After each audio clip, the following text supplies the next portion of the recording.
Good evening. I'd like to bring this meeting to order. This is the Planning Commission meeting for the town of Smithfield for Tuesday. This is January 9th, 2024. Would you all please stand and join me in the Pledge of Allegiance, please? Pledge allegiance to the flag of the United States of America and to the republic for which it stands, one nation, under God, indivisible, with liberty and justice for all. Thank you. The first item on our agenda tonight is the election. We don't have our attorney with us tonight, so Director of Community Development and Planning will handle that task for us. Yes, thank you. We're opening up for nominations for chairman. Ms. Clary, I'd like to nominate Julia Hillegas as chairman. I second. Are there any other nominations on the floor? Call for the vote. Mr. Davison? Yes. Mr. Pack? Yes. Dr. Pope? Yes. Chairman Bryan? Yes. Mr. Bryan? Ms. Hillegas? Yeah, thank you. Okay. We're now opening up for nominations for vice chair. I'd like to nominate Bill Davidson to be our vice chair. I'll second. Any other nominations on the floor? Calling for the vote. Chairwoman Hillegas? Yes. Dr. Pope? Yes. Mr. Pack? Yes. Mr. Bryan? Yes. And Mr. Davison? I'm not going to. Okay.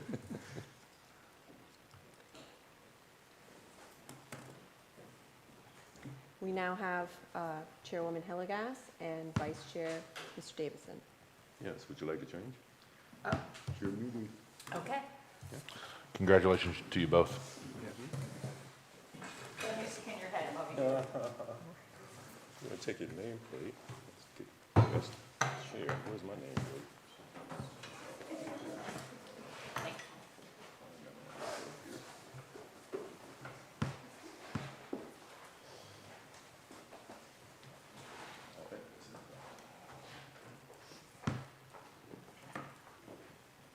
Can I pick a chair? I can pick a chair. I'm going to sit over there. Come on. Sit wherever you want to. This will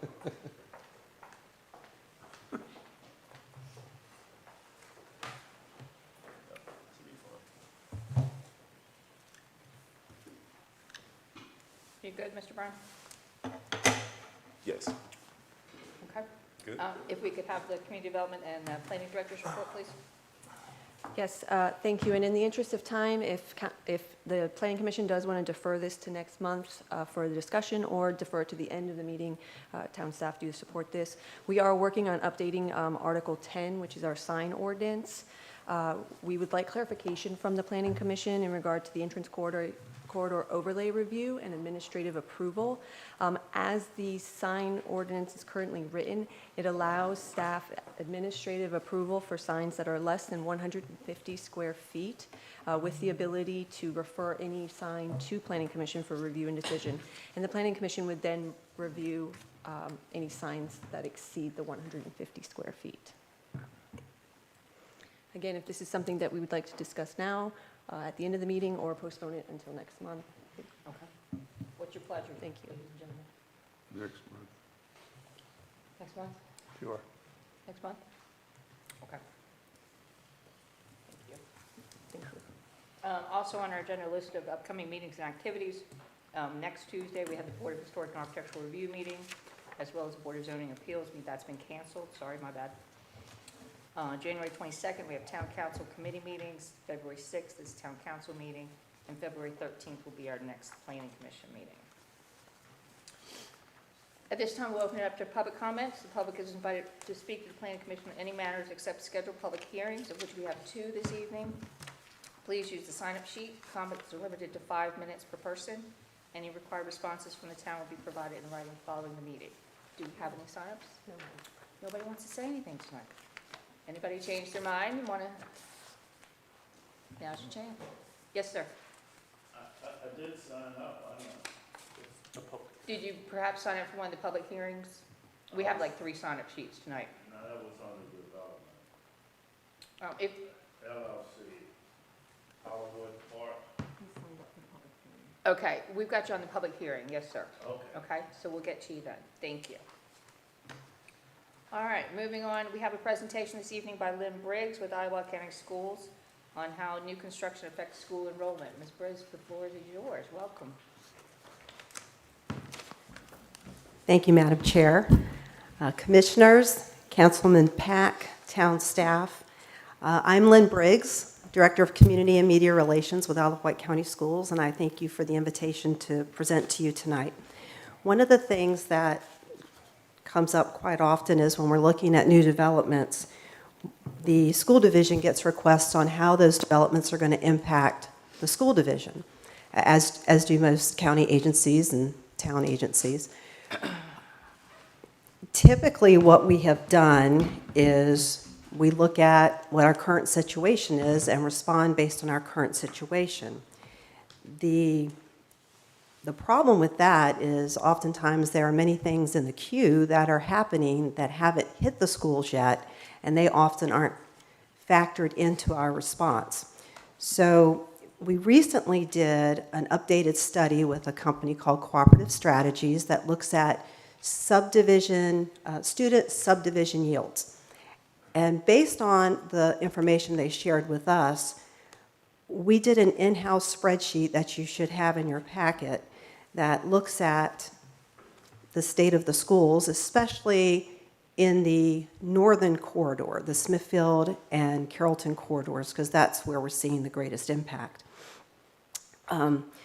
So as I said, we really had not been looking at the cumulative effect of the approved developments. So in this spreadsheet that you have, at the top, you'll see a couple rows here for program capacity back in 2019 and then in 2023.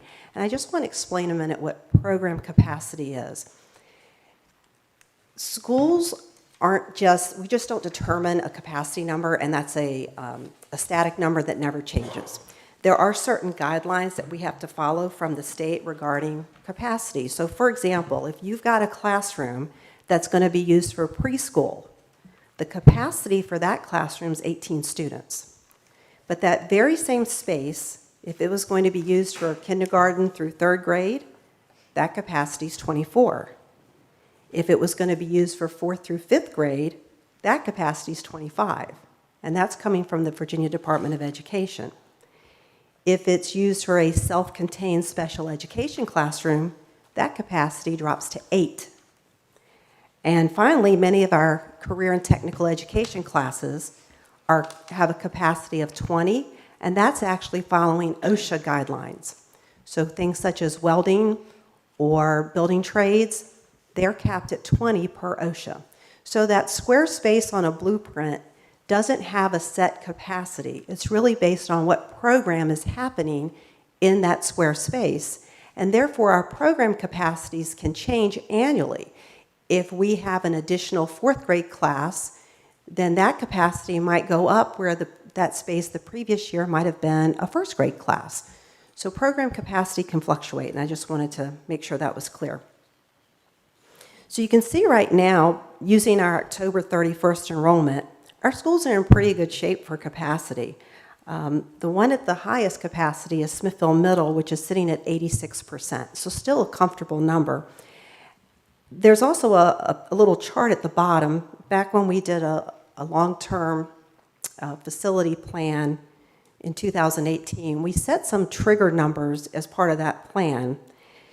The first number was 85%, where we said if a school hit 85% capacity, the division will organize a long-range planning committee to evaluate needs and potential solutions. Our next trigger number is 90%.